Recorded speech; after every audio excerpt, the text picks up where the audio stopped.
Wale ambao walikuwepo toka jana, basi sisi tulianza somo linaitwa tegemeo la mkate. Tunaanza somo linaitwa tegemeo la mkate.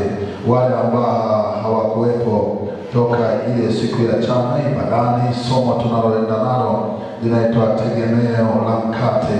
Linaitwa tegemeo la mkate. Wale ambao hawakuwepo toka jana, tegemeo la mkate. Wale ambao hawakuwepo toka jana, tegemeo la mkate. Wale ambao hawakuwepo toka jana, nikakwambia tegemeo la mkate ni nini? Ni mtu au kitu ambacho mtu anayetegemewa, au wewe mwenyewe unaweza ukawa ni tegemeo la mkate.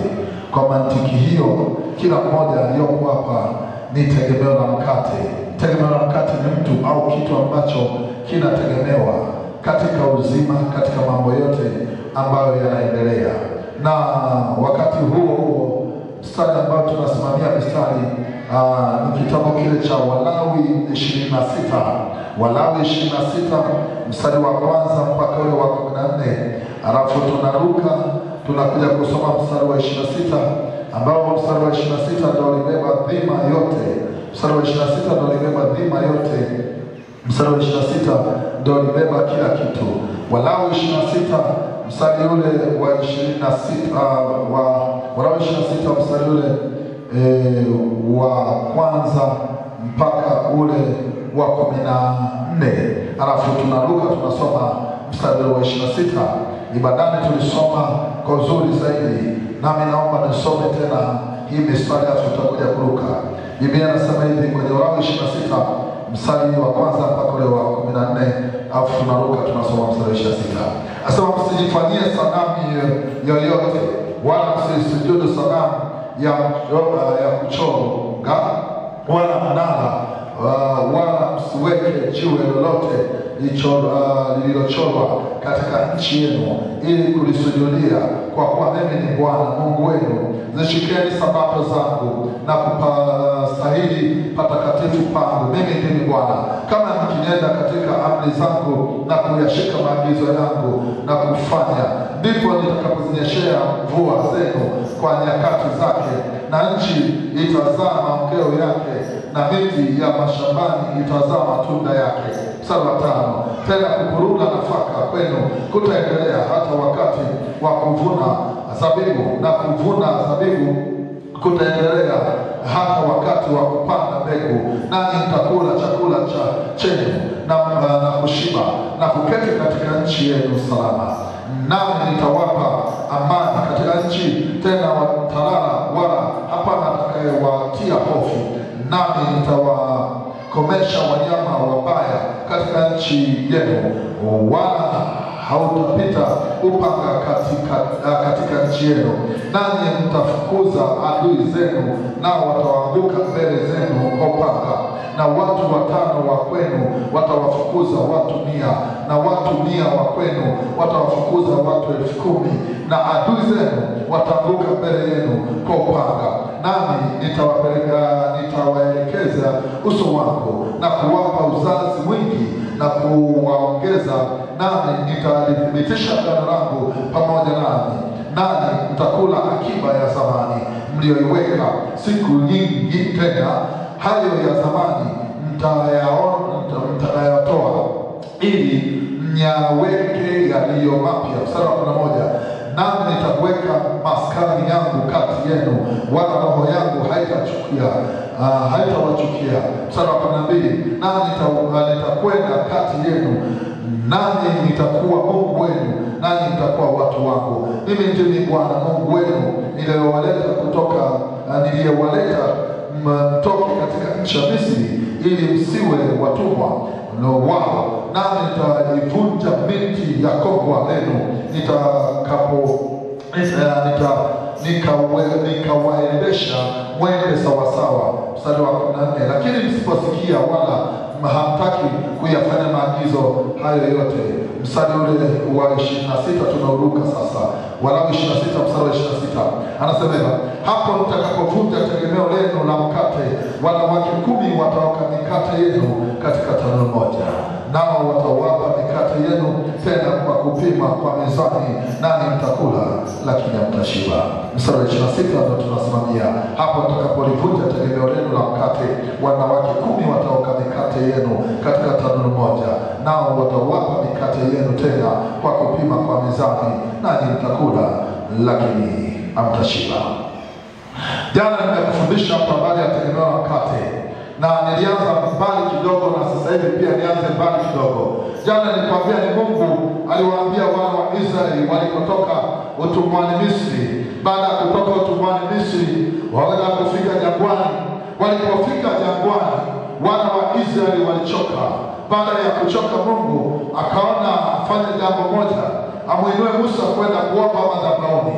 Baada ya kumuinua Musa kwenda kuomba madhabahuni, Yoshua akamwacha hapo. Baada ya kumwacha hapo Yoshua na Haruni, jana nilikwambia alimwacha pale, akimwambia kwamba anaenda kuomba madhabahuni na taarifa za njaa chochote kile nitazitransfer. Kumbuka Mungu alitengeneza cheni ya watumishi. Musa alikuwa mtumishi wa Bwana, na Yoshua alikuwa mtumishi wa Musa, na Haruni naye alibaki pale. Mambo ambayo yalitokea yalikuwa ya ajabu sana. Mungu aliwaonya kwenye kitabu hiki cha Mambo ya Walawi 26 kwamba katika mambo yenu yote msijifanyie sanamu ya kuchorwa wala kuchonga, hata mkiwa na njaa na shida na tabu, lakini msijifanyie chochote kile. Anasema baada ya hapo nitawapa chakula, mtakula mtashiba, na wakati huo mtakapokumbana na adui zenu, watu 5 wa kwenu watawaua watu 100, na mtazaliana tena wana wa Israeli, na watu 100 wa kwenu watawaua watu 10,000. Na Biblia inaendelea kusema hapa chini mstari hii kadhaa, anasema tena wakati wa kupurula mbegu, yani wakati wa kutika mbegu, nyie mtakula. Wakati wa kupanda, nyie mtaendelea kula, lakini msipojichongea hizi sanamu za kuchorwa wala kuchonga wala kusujudu. Hivyo ndivyo alikuwa anaendelea kuagiza. Anaendelea sema tena chakula chenu cha zamani mtaendelea kukila tu mpaka mtakapofika pale Kanaani. Biblia inaniambia baada ya hapo Haruni alifanya jambo la ajabu. Atakaa kwa Haruni, wana wa Israeli walipoanza kulalamikia habari ya njaa, njaa inatuuma, wakati maombi yanapigwa na Musa hapa, ili mradi tu yuko mlimani, ili mradi mambo yawe shwari na chakula kishuke, ile mana na maji yashuke, na kila ambacho kinahitajika kishuke. Biblia inaniambia kwamba wana wa Israeli wakaanza kumlilia. Ilibidi Haruni aseme sasa tufanyeje? Akasema basi tuchukue pete za masikioni. Pete za masikioni ni hizi hereni mlizovaa, hizi pete za masikioni. Walipochukua pete za masikioni, wana wa Israeli wakaanza kuziyeyusha, wakafanya kuwa ndama. Baada ya kuyeyusha kufanya kuwa ndama, Biblia inaniambia ya kwamba wakaanza kuita ndama asubuhi hata adhuhuri hata jioni, ya kwamba ndama utupatie chakula, ndama utupatie chakula, ndama utupatie chakula. Lakini hata hivyo ndama kutoa chakula mpaka Mungu akaamua awape chakula. Lakini Musa alipokuwa madhabahuni, anageuka, majibu yamekuanza kuwa tayari, anageuka ili awape chakula wana wa Israeli. Sasa mambo majibu yamekaa sawa, wanakuta wana wa Israeli wanapiga, wanamsujudu ndama, kama utupe chakula, kama utupe chakula. Musa akaumia sana, kwa sababu hata familia ya Musa ilikuwepo katikati ya wana wa Israeli. Baada ya kuwepo katikati ya wana wa Israeli na mke wake Yethro, kwenye kitabu cha Kutoka 18 ambacho alimwambia mtafute wasaidizi wa kusaidia nao, ambao alikuwa ni Yoshua pamoja na Haruni, nao walikuwepo hapo. Kwa familia hata ya Musa iliathirika. Mabibi na mabwana, pointi yangu ni nini jioni ya leo? Ni kwamba unaweza ukawa na wasaidizi, lakini usiwaamini sana, japo wewe unatakiwa kusaidie. Angalia kilichotokea hapa. Musa ana wasaidizi hapa, lakini yule wa mwisho ndo anamferisha. Unaweza ukawa na wasaidizi kwenye ofisi yako, biashara ikiharibika, yani yeye hajali, kwa sababu siku nyingine ataenda kuajiriwa kwingine. Unaweza ukawa na wasaidizi wako mahali, lakini hajali. Na jana nilimwambia hapa, ili ufanikiwe kwenye maisha yako, punguza mashauri. Kwenye kitabu cha Kutoka, ukisoma kwa mtumishi Kutoka 32, ni wana wa Israeli wanamwambia Musa, wanamwambia Haruni, tujiyerushie ndama. Ndipo akawaambia toa, akasikiliza ushauri ambao sio sawa. Na jana nilikwambia hapa, Mungu ilibidi atembeze kichapo kwa wana wa Israeli wa kiume, akawaua, akawapiga, akasema kwa nini hamkuwashauri vizuri hawa wake zenu? Hapo ndipo tegemeo la mkate likavunjika. Nataka nikwambie, hata hapo ulipokaa hapa, wengi ni wanawake kuliko wanaume. Wanaume tupo wachache, lakini wanawake mpo wengi. Changamoto nyingi kwa kipindi hiki anazibeba mwanamke. Mwanaume yeye yuko pengine mahali anazalisha au yupo tu. Kwa hiyo mwanamke usiposimama imara, angalia kinachotokea. Mambo yanaweza kuwa shakarabagara. Na angalia dunia sasa hivi, watu ambao wanakufa sana ni wanaume kuliko wanawake. Watu wa Mungu, nataka nikwambie, hapo Mungu ndipo akaliondoa hilo tegemeo la mkate. Sema nitakapolivunja, hakulivunja, lakini watoto wa kiume walipotea. Ninachokuombea hapa, kila mmoja ni tegemeo la mkate. Bwana akupe neema ya kusogea viwango vingine. Wewe tegemeo la mkate kwa jina la Yesu aliye hai. Maana alisa tegemeo la mkate, ukiitwa mama, ukiitwa baba, ukiitwa shangazi, ukiitwa mtu fulani, wewe ni tegemeo la mkate.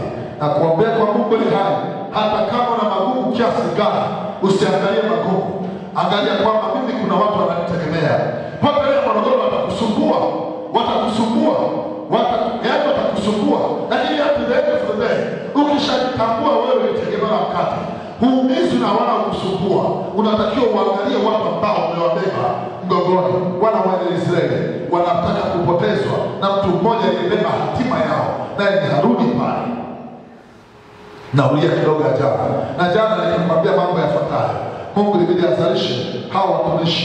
Akamzalisha Yoshua, akamzalisha Musa kule Misri. Musa akampa mtihani wa kwanza kuchunga kondoo. Akachunga kondoo miaka 40 Musa. Kumbe Musa alikuwa anaandaliwa. Watumishi walioandaliwa walikuwa 3 wao. Musa kumbe anaandaliwa. Alianza kuchunga kondoo kwa muda wa miaka 40 kule Midiani. Anachunga kondoo. Baada hapo Mungu akampa ruhusa kwanza kuongoza wana wa Israeli. Kwa mantiki hiyo ninachotaka nikwambia hapa, unaweza ukaanza kuchunga kitu kidogo, unaweza ukaanza na kitu kidogo, lakini ni process za kwenda kufanya kitu kikubwa. Mungu alikuwa amempima kwanza kwa habari ya uchungaji wa kondoo kama anaweza, ndipo Mungu akampa kundi la kuongoza wana wa Israeli. Kwa usiogope ulicho nacho, anayekucheka yeye akimsaidii, lakini wewe tutakusaidia kwa jina la Yesu hai. Unaweza ukaona kidogo, unaweza alikuwa anahangaika kule na kondoo Midiani kule, mara toka marash. Yeye alikuwa anaona ni kitu cha kawaida. Kuna kitu unachokifanya wewe unaweza ukakiona ni cha kawaida, lakini kumbe Mungu anakuandaa kwa ajili ya kuongoza wana wa Israeli. Nimekwambia hapa jana ya kwamba kuna dogo mmoja aliandaliwa anaitwa Majaliwa. Japo mama yake alikuwa muuza samaki, lakini Majaliwa saizi ni askari wa uokoaji. Hapo tu Bukoba kwenu. Hapa aliokoa watu 2-3 kwenye ndege, saizi ni askari. Lakini kilichokuwa kinatokea pale, sijui Mungu alimwandaje ili awe mchungaji. Mabibi na mabwana, huyu mtu Musa alichunga kondoo kwa muda wa miaka 40. Sijui wewe umechunga kitu gani ambacho umeanza kukichukia wakati wa kuzaa wako. Kama Mungu ameamua, Mungu hawezi kukuacha hivyo. Lazima uzae na kuongezeka. Haya ni maombi yangu kwa Bwana, utoke kuchunga kondoo mpaka kwenda kuongoza watu fulani kwa jina la Yesu hai. Kwa nini unaweza ukakidharau kitu, kumbe mbele safari kuna faida. Na watu wengi sana, mimi na washukuru mabinti wa Dar es Salaam, Mwanza, wapi. Sasa nakwambia kina dada wanachakalika kipande, wanakwenda kama ni kuchoma mahindi wanachoma. Yaani kipindi kile madhabahu ni leo. Kipindi kile alikuwepo mvalisha kiatu, alikuwepo wanywele, alikuwepo wananiu. Sasa kama ngumu, kina dada wameingia kuchoma mahindi, wameingia kwenye magenge. Wewe ambao unajidharau sana, sijui mimi nitaingiaje hapa kufanya hii shughuli. Unachelewa rafiki yangu na shosti yangu. Nenda kafanya hicho kidogo, Bwana atakuongeza mdogo kwa jina la Yesu hai. Kakifanya hicho kidogo, sema amen. Kwa sababu takuwa wakiwasaidii, alianziwa kwenda kuchunga kondoo kwa miaka 40. Anachunga kondoo huko Misri, ndipo mambo yakawa shwari. Wewe unacho kitu gani? Eti wanakucheka na kuambia ni mzuri lakini endani nacho. Ni mzuri ni wa kwako. Wewe unaendana nacho. Bwana akupe kitu cha kukuheshimisha au hicho nacho, jivunie useme cha kwangu kwa jina la Yesu. Kwa tukamwona mtu mwingine, maandalizi mengine yalikuwa ni ya nani? Ni ya mtu mwingine anaitwa Haruni. Haruni aliandaliwa huko Misri, aliandaliwa, lakini Haruni alikuwa na tabia ya kupuuza mambo ambayo anamwambia Mungu. Anapuuza kile anachokifanya, anapuuza mpaka alipopigwa katika ile mapigo 10 alikuwa anapuuza. Mungu akampiga, akamwachia hapo, naye akuvuka, maana aliwadharau wale wapelelezi walienda kupeleleza nchi. Yeye kazi yake ilikuwa ni kubeza. Huku duniani wabezaji wapo tu. Ukifanya jambo fulani watakubeza. Wapo watu ambao wanawabeza tu watu. Kuna mtu mmoja huko mtandaoni anambeza Mungu. Yupo huko mtandaoni. Wale huko Facebook. Ndivyo inavyokuwa. Dunia ndivyo ilivyokuwa. Yaani hata wewe unaweza ukabezwa tu. Usitafute sana heshima kwa mwanadamu. Tafuta heshima kwa Mungu wako. Atakuletea watu sahihi kwa jina la Yesu. Unaweza ukajipendekeza sana. Unaweza watakubeza kwenye hiyo ofisi yako. Na ukijipendekeza sana, watakuongezea na kukuloga juu. Hujanielewa? Narudia tena. Endelea kujipendekeza sana. Yaani kuna watu ambao wako special kwa ajili ya kubeza vya wenzao. Kile anachokifanya na kibeza tu. Hivi na huyu. Hujawahi kuona. Hata hapa Mleba wapo. Hata Mbeya kwetu wapo. Hata Dar es Salaam wapo. Hata wakikubeza, wewe songa nacho kwa jina la Yesu. Wapo wabezaji. Nywele hizi. Tunajua kile mama. Nywele hizi nalivaa yaani kitenge cha toka 2016 yaani anafuata yaani kazi kurudia zile nguo ya kwake haikusaidii, ya kwako itakusaidia kwa jina la Yesu. Mungu akamwibua Joshua, akamwambia Yoshua wakati amepewa maagizo. Alipomwibua Mungu mambo yakawa shwari. Musa akawavusha wana wa Israeli. Nataka nikwambie watu wote ambao wanafanikiwa duniani ni wale ambao wamepitia pagumu. Afu wakishapitia pagumu, Mungu akiwapa neema, wanaogopa kuharibu ile neema ili wasirudi walikotokea. Yoshua alitokea jangwani pakale, ambaye alimsaidia Musa kuwaua Waamaleki. Alimsaidia Musa kuwapiga mapanga Waamaleki akiwa naomba, lakini alitokea jangwani. Mabibi na mabwana, unaweza ukawa jangwani, watu wakakucheka.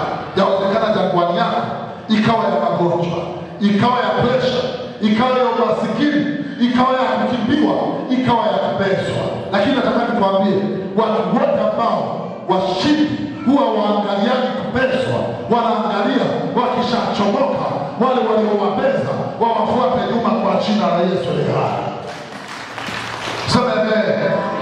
Kuna somo linaendelea kwa asubuhi inaitwa imani katikati ya machozi. Imani katikati ya machozi. Tumeangalia siku ya leo, wakoma walisema liwalo na liwe tutaenda. Katikati ya jangwa unatakiwa ufanye maamuzi magumu. Katikati ya jangwa utakikulia.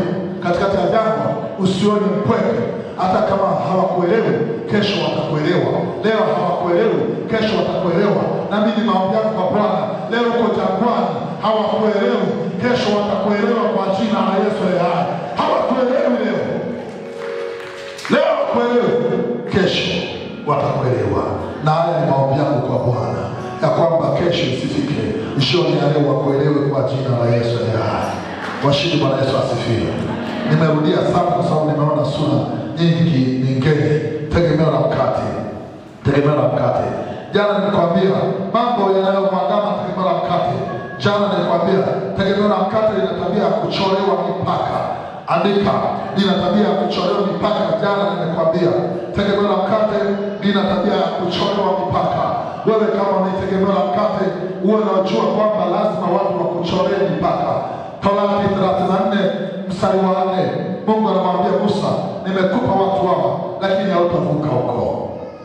Tegemeo la mkate lina tabia la kuchorewa mipaka.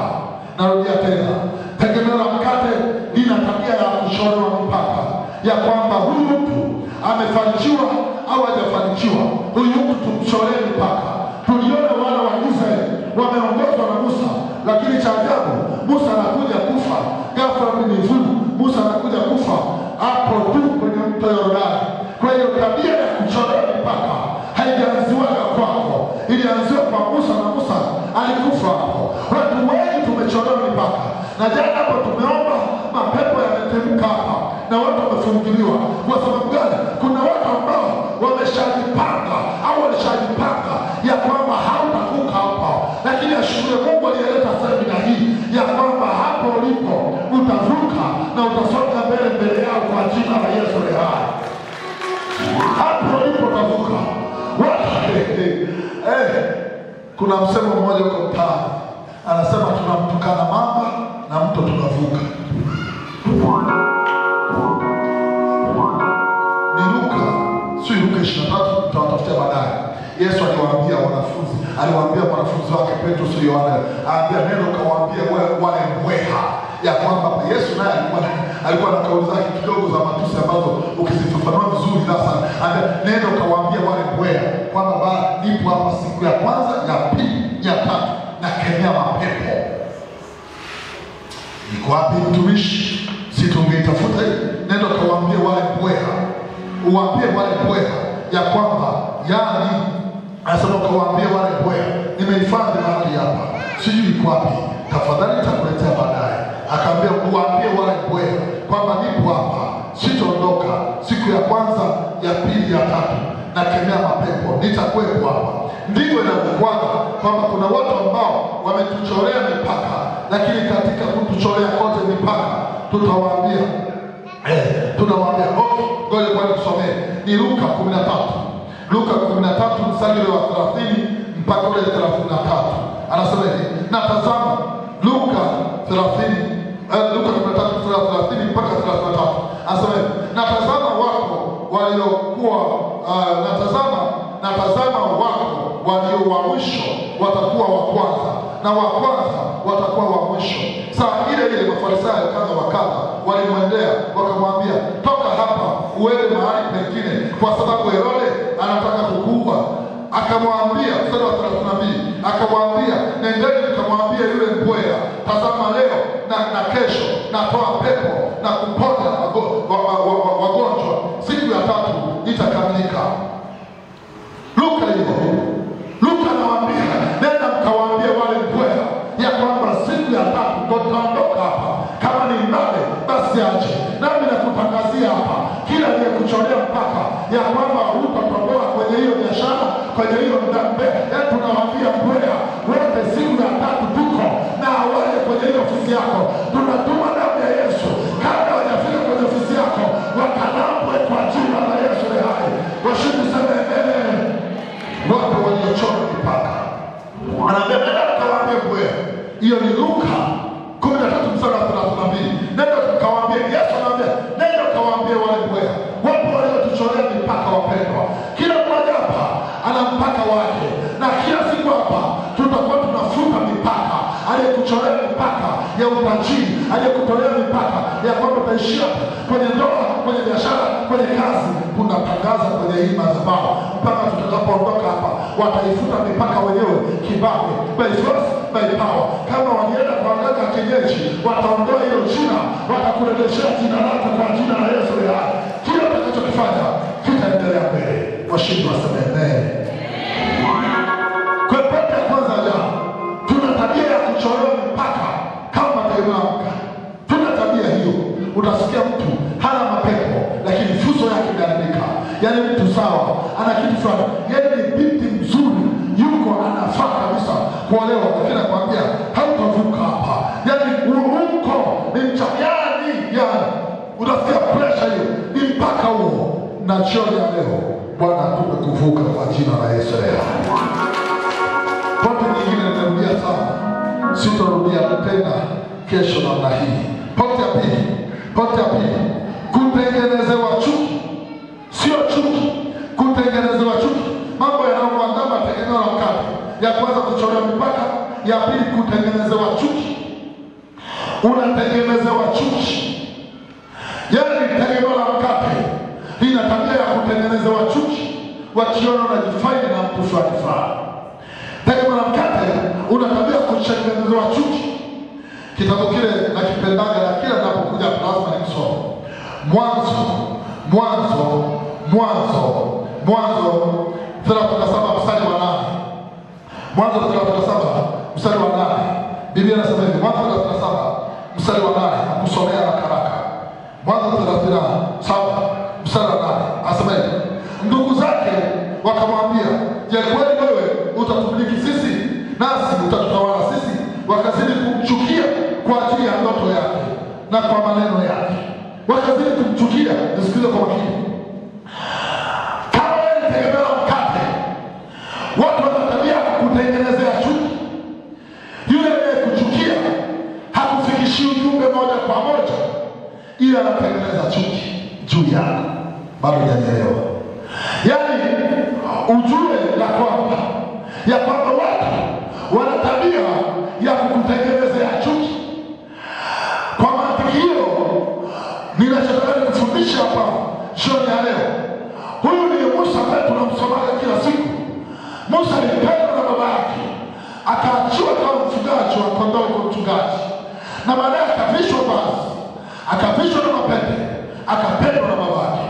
Alipoota ndoto, ndugu zake wakumwelewa kina Rubeni. Kilichotokea, ilibidi wakaenda kwa baba yake kwamba huyu baba kweli atatutawala sisi na atatumiliki sisi. Hii haiwezekani. Wakamtengenezea chuki kwa baba yake ili aendelee kuchukiwa. Biblia inaniambia baba yake Abraham akalihifadhi hilo neno, akaliweka, akasema, kwa kuwa walisema hili neno ya kwamba miganda yako itasimama na wao watakuinamia, kwa matikio mimi nalikubali. Ndugu zake wakamuuza, wakampeleka kwa Potifa. Baada ya kwa Potifa wakamuuza tena, wakampeleka utumwani Misri, akafungwa huko kwa Farao. Baada ya kawa waziri mkuu. Pointi yangu sio kufaulu hiyo mitihani. Pointi yangu ni kwamba ndugu zake wamechukia ya kwamba kwa nini huyu aje kutawala, ili nini waanze kwenda kumwambia baba yake kwamba huyu usimkubali na sisi hatutaki atutawale.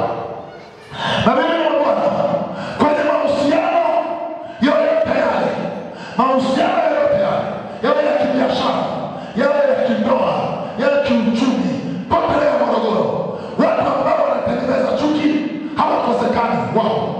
Na kila mahali wapo. Angalia kinachotokea. Huyu anatengeneza chuki ambaye wanajua kabisa kutegemea na mkate na baadaye.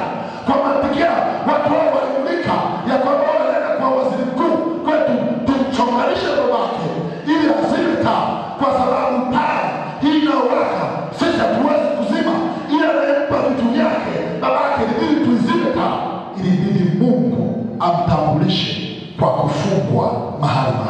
Nataka nikwambie, kuna watu wako mahali fulani wanachonga sana, wanaongea sana juu yako. Yeye kwa kuwa hawezi akakufesi, anaenda pembeni, anasema mabaya yako tu. Bado hujanielewa? Nataka nimalizie hapo. Yaani hapo tunapozungumza, kuna watu ambao wako mahali fulani wamekaa. Kama wewe ni mfanyakazi mahali, ni mkulima, mimi sielewi. Kuna mtu ambaye anafitina sana na wewe, hata jioni ya leo unashangaa amekaa, anatamani ya kutoa kwenye position, kwenye nafasi, kwenye kitu ulichokaa. Hata hivyo tunamshukuru Mungu, kadri wanapozidi kuchonga, ninatamani ya kwamba aliyepelekewa maneno ili uchukiwe aendelee kukupenda kwa jina la Yesu aliye hai. Washindi sema amen. Nikusaidie jambo lifuatalo.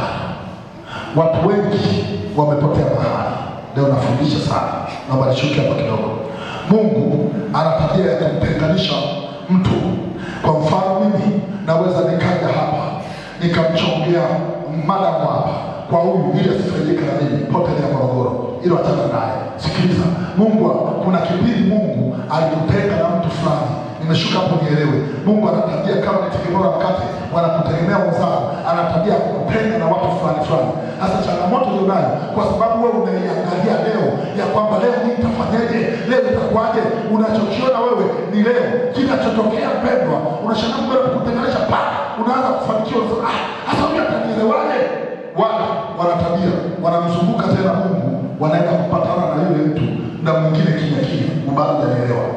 Mungu ana tabia tegemea kati kukupenda baadhi ya watu fulani. Sasa tabia inayotokea mtu wewe, Mungu akishakupenda ili uinuliwe zaidi, wewe unaanza kumzunguka Mungu, unasema sasa nitakuwa 1 2 3 4 5 6, unamrudia mtu yule yule. My friend, nataka nikwambie nyakati hizi Mungu ana watu wengi sana, anaweza kukutoa Mungu kukupeleka mahali fulani kwa ajili ya kusudi lake. Ninachokuombea hapa, tukishafanya maombi ndani ya jioni ya leo, wanaokutengenezea chuki, ukiona pameanza maneno kuongelewa vipi imeanza, unachotakiwa usiumie, achana nao. Hata ukipitia gerezani, Bwana atakukuta gerezani huko kwa jina la Yesu. Ndio kwa pointi yako. Sasa watu wengi wana tabia ya kumzunguka Mungu, wanaenda tena kurudi. Wale watu walifuata moja kwa moja Yusufu na kumwambia Yusufu, naomba tusamehe wale ndugu zake. Sikiliza, kuna watu ambao wanaweza kukutengeneza chuki, lakini kesho wanaweza wakakurudia tena.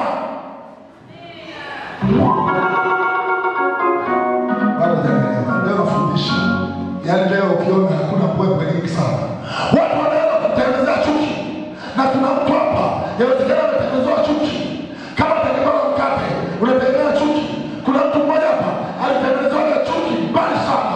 Yawezekana alitengenezwa chuki na bibi, yawezekana alitengenezwa chuki na mtu fulani. Naomba nikushuhudie ushuhuda ufuatao. Unasikia kwa kile mtu mmoja mkoa X alitengenezwa chuki na bibi yake. Baada ya kutengenezwa chuki na bibi yake, akana mtuma bibi yake, nenda mahali fulani kachume dawa. Anaenda kuchuma dawa, nenda mahali fulani kachume dawa. Hivyo anachuma. Matokeo yake zile dawa zikawa zimemwingia mwilini, akaanza hivyo. Aliposoma akaelekea mahali fulani kwenda kufanya kazi.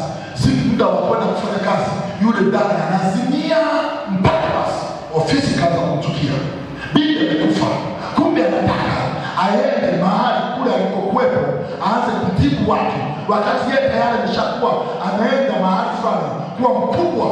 Kila anapofika wakati wa kazi anazimia, kila anapofika saa 1 ya kwenda kazini anazimia mpaka muda wa kutoka kazini. Basi nikachukie huyu muamini tena.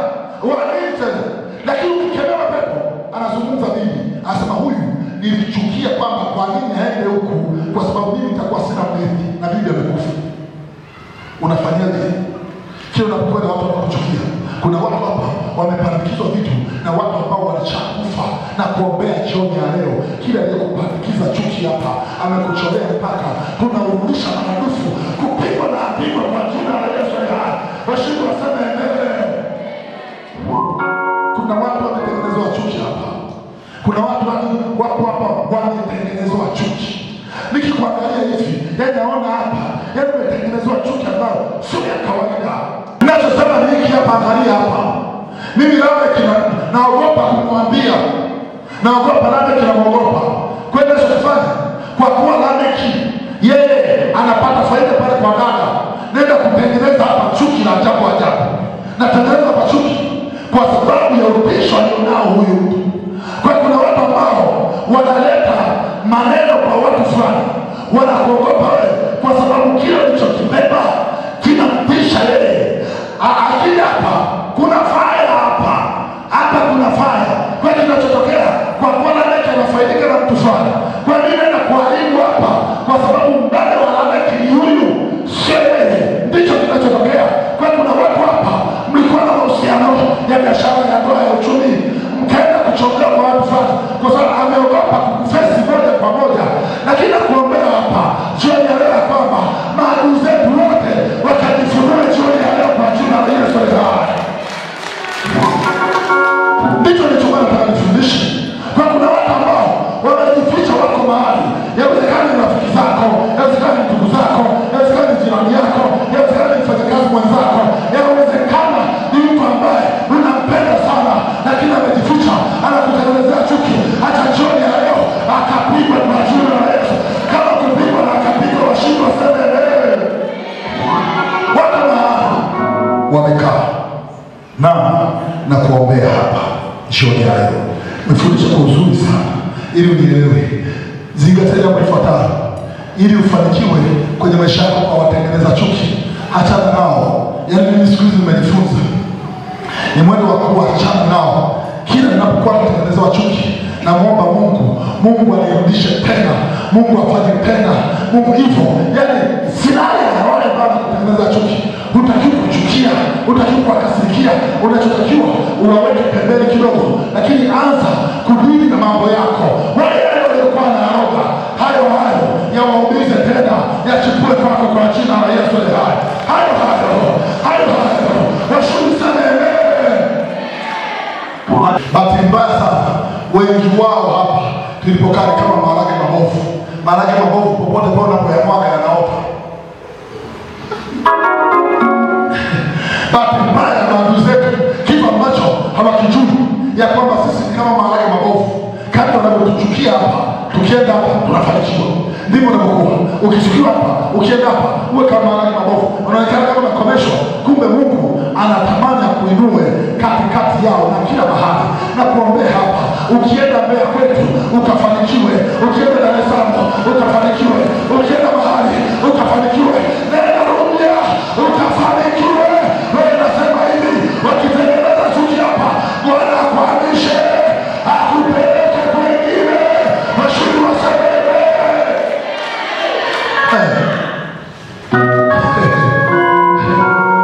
baba mmoja akiwa anasema kuna chuki za wakuchukiao hazitakusaidia, lakini kuna chuki za ambao yaani kuna upendo wa wapendao hawatakusaidia, ila chuki zao zinaweza kukuvusha mahali fulani. Kuna watu hapa kila wanapoenda yaani natema mate, nasema na huyu wanaharibu kila siku, wanavuruga kila siku, wanayani hawatamani uendelee tena. Nataka nikwambie bado niko tumaini kwa Bwana, na jioni ya leo na kutangazia tumaini jipya kwa jina la Yesu. Leo na kutangazia tumaini jipya. Washindi waseme amen. Pokea tumaini jipya, sema amen. Kuna watu ambao wamebeba chuki, kuna watu ambao wamekuchukia, kuna watu ambao wamekuumia, lakini changamoto ni nini? Kwa nini anakuchukia? Ni kibali. Tafundisho kwa mbele, tatizo lako ni kibali, sio kama anakuchukia. Tatizo ulichokibeba ni kibali. Bado hujanielewa. Changamoto yako, kinachokuhangaisha na kutengeneza chuki na kawala ni kibali ulicho nacho. Ndio maana wapendwa, muda mwingine hutakiwi kuonyesha vitu vizuri sana vya kwako au vya watoto wako. Kuna kina mama hapa, kina baba mahali, utasikia mtoto wako, umeona mtoto wako anafanya shule, anafanya shule. Hiyo ukimwonyesha, kuna watu wengine wachafu sana. Bado hujanielewa. Ya umeona mtoto wako, juzi hapo kuna kitu ambacho juzi nitaka nifanye. Ilikuwa furaha mtoto wangu angalau kuvuka darasa la 4 aingia la 5. Nikamwambia mke wangu, sio ni post mtoto wangu, aambia wewe umemsahau mtu mmoja 2 3 alitunenea sema, yaani mtoto kama tavuka hivi umemwona, aambia kakini afunga mdomo wako. Nika najua tukakangu katafaulu, katasonga mbele, kanasema kanatakiwa kuwa daktari. Nini? Kwa sababu watu wametuchukia, watu wengi sana. Nami nakuombea kwa Mungu hai katikati yao, hata wakitengeneza chuki, wapendwa na Bwana wetu Yesu Kristo. Acha jioni ya leo tumshikamane, tuombe. Fanya hivi tena na watoa uliowachukia na watoa ndani ya moyo wako. Leo hii sio vita, sio ya kwako, wakapata kipondo. Kama ni magonjwa yakawarudie, kama kisukari kiwarudie, kama ni presha iwarudie, kama ni pokonye nyota yako jioni ya leo. Acha pokea neema, pokea kuinuliwa, pokea kusonga mbele. Washindi wasome leo. Haleluya. Waliotengeneza chuki, acha hawajalielewa. Waliotengeneza chuki jioni ya leo, unawafyeka kwa damu ya Yesu, unawavuruga kwa damu ya Yesu, unawakanyanga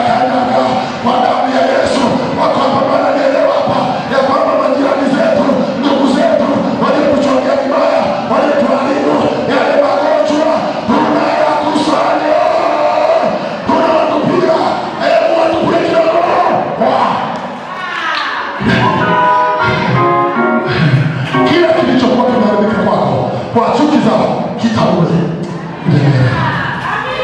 Narudia tena, kile walichokichukia kwako, yani kiliondoka kwa chuki zao, tuliwazima tu, jioni leo kitarudi. Lile kundi ambao wanakukalia vikao vingi sana, wanatengeneza chuki na kutangazia hapa, watakuwa mashahidi wa kesi yako kwa jina la Yesu. Na kutangazia hapa, waliotengeneza chuki na kutangazia hapo, hao watakuja kununua kwenye duka lako. Bado utanielewa? Waliokutangazia hapa, walioharibu mahusiano yako, hao watakuja. Ubarikiwe mamangu. Bwana Yesu asifiwe. Nilikwambia hapa, popote pale pokaa, wamekaa njia panda, wamekaa milimani, wamekaa mitoni, popote pale tunawatangaza jioni ya leo watarudisha. Watarudisha. Bado hujanielewa? Watarudisha. Sema amen. Sema amen. Kuna watu wako mahali fulani wametengeneza, watu wamekaa, wengine kwambia anajifanya anaendaga kwenye maombi, bado nikaya anajifanya anaendaga kwenye maombi. Narudia tena, tegemea mkato nielewa ile kutengeneza chuki, anajifanya kuonake. Tunawapa muda. Sasa hivi ni saa 12, wakati wa kuja kuturoga. Tunaweka damu ya Yesu kwenye nyumba zetu, tunaweka damu ya Yesu kwenye mashamba yetu, damu ya Yesu kwenye viti vyetu, damu ya Yesu kwenye mahusiano yetu, damu ya Yesu inasema kwenye imani. Waliotengeneza chuki wakija nyumbani kwako wakafyekwe kwa jina la Yesu. Nashuhudu nasema hapo kwenye dunia vita mafanikio nilikwambia haitoisha. Haitoisha. Haitoisha. Anafanikiwa sana. Wanaupenda sana. Yaani nini? Mtumishaji. Si unakumbuka nilikuwa nani kwambia nakutia moyo hapa. Tupo kwenye dunia ambayo hapendi mtu avae vizuri, hapendi mtu ale vizuri, hapendi mtu aende wote para furuku tu. Yaani ukivaa wanasema, ukishokea wanasema, ukiwa na mchumba na kufuata wanasema, usipokuwa naye wanakuambia umalaya. Hata wakikwambia, hata wakikusema, alikuwepo mtu mmoja anaitwa Rahabu, kahaba yule. Dini yake Yesu. Alikuwa Yesu Rahabu. Ndio akaanza kitu. Maria na Yesu, mambo yakawa shwari. Kuna watu ambao watakuona waajabu leo, lakini kesho watakusalimia kwa heshima. Ndio maana Yesu aliwaambia, yule ambaye anajiona yeye ni mkamilifu sana, ampige mawe. Huyu watu wote waliingia mitini baada ya kuona sio wakamilifu. Sikiza nikwambie kwa jina la Yesu hai. Upo hapa kanisani unakarabatiwa. Usiogope kuja kanisani. Hapa ndo penyewe. Sikilizo jamani. Kuibia siku moja. Usiende kwa waganga, mgonje Yesu. Mimi niwewe kuona mganga kienyeji. Mganga kienyeji anagawa dawa, lakini akiumwa yeye mwenyewe anaenda hospitali kaigawa.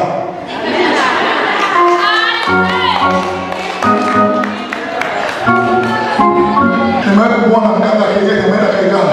Ameenda kwa mpaka forena mimi pale dukani. Ananunua dukani. Usiwanagawa dawa kwa watu. Kwa nimegundua amtegemea mwanadamu amelaniwa kabisa. Pokea nguvu ya Roho Mtakatifu kwa jina la Yesu. Washinde sana. Nimeona mganga kienyeji amepanga yuko hospitalini na anatibiwa. Wakitengenezea chuki sio kanisani. Wakitengenezea chuki kwa mstari wa kwanza, kaa hapa mbele. Kaa hapa mbele. Yaani tukuone vizuri. Yule ni malaya, yule afanye. Si unajua tena yule ni mbega. Unaambia niko gereji na karabatiwa kwa jina la Yesu. Niko gereji. Wanaambao wako gereji wangepiga makofi kwa Bwana Yesu. Unawaambia niko gereji hapa na karabatiwa. Nikishatoka hapa. Wakiingia nyumbani kwako, acha wakapigwe kwa damu ya Yesu. Jioni ya leo kwa jina la Yesu. Washukuru wanasema amen. Nimemwona mganga kienyeji ameenda Kaigara, amepanga foreni na anataka kutibiwa. Wajinga ndo wali wao. Usiende kutibu chuki kwa mganga kienyeji. Amina. Watabana lakini wataachia. Walibana muda mrefu lakini wataachia. Nami ni maombi yako jioni ya leo, hivi ninapozungumza, kila aliyekuwa amekubania jioni ya leo aachilie kwa damu ya Yesu. Kipigo atakachopigwa si presha irudi kwa jina la Yesu. Ulitumia kisukari kirudi kwa jina la Yesu. Walikuchonganisha, acha nikutangazia hapa. Unajua tena, walikuchonganisha, acha nikwambie hapa. Walikuchonganisha, wakapigana wao kwa jina la Yesu. Waliokuleta maneno hivyo, sema hivyo. Kuna mtu ambaye namwombea jioni ya leo, yoyote yule alikuwa ametengenezewa chuki kwenye hii madhabahu, leo Mungu amuinue kwa jina la Yesu. Mungu amuinue kwa jina la Yesu. Bado utanielewa hapa. Ulitengenezewa chuki ya magonjwa, yarudi kwenye kitabu cha Kutoka 22:18, usimwache mwanamke mchawi aishi. Kila mchawi anayekuja kuanga kwako akapigwe kwa jina la Yesu. Jioni ya leo kwa jina la akapigwe. Washindi waseme Umaye kufundisha mtumishi. Malisia hapa. Wasema watu wengine wanakuja kwa njia ya mijusi. Umaye kusema kuna watu ambao wanakuja kwa njia ya mijusi. Wangu wote wanakuja. Umaye kwenda mikoa hapa katikati wanahusiana fisi. Ya kwenda kumaliza mtu. Jamani, chuki ni kubwa sana.